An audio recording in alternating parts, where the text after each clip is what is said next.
Bonsoir à tous et bienvenue dans ce journal. Direction la commune de Boaké pour parler du Women's Power Tour. Le lycée classique de Boaké a abrité une conférence du Women's Power Tour le vendredi dernier.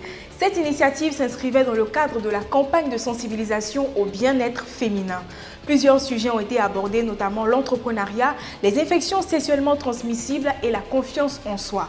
Ami Koné, l'une des conférencières, a révélé que selon les études, près de 9% de la population mondiale manque de confiance en soi. Selon elle, c'est un complexe qui peut transformer certaines de nos actions à mener en épreuves dévoreuses d'énergie. Il convient donc de chasser la timidité et l'introversion, surtout en milieu scolaire.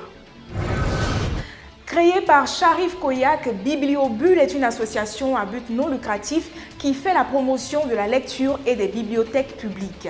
À cet effet, un atelier pour les tout-petits a été organisé récemment dans la commune de Yopougon. La formatrice Élise Kourouma a expliqué qu'apprendre aux enfants à lire leur permet d'avoir un esprit ouvert et de développer l'intellect. Par ailleurs, la lecture permet-elle aux enfants de sortir de la maison et de se rencontrer dans un cadre sain pour mieux apprendre.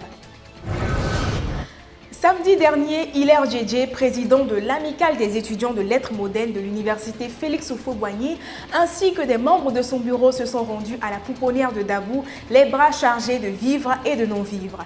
Leurs dons étaient composés de plusieurs sacs de riz, de boîtes de conserve, de pâtes alimentaires et de vêtements. C'est avec beaucoup de joie que les responsables du centre ont réceptionné ces effets avant de leur donner l'occasion d'échanger avec les enfants. En économie, parlons de cette secrétaire reconvertie en cordonnière. Nina Ocho travaille à son propre compte dans le quartier de Aounyansou de Boaké, où elle s'est spécialisée dans la confection de sandales et de souliers. Au terme de la fabrication, la cordonnière se retrouve avec de belles chaussures qu'elle vend entre 3 000 et 15 000 francs CFA. Un autre entrepreneur, il s'agit d'Afissa Aman, qui lui s'est lancé dans la vente de garba.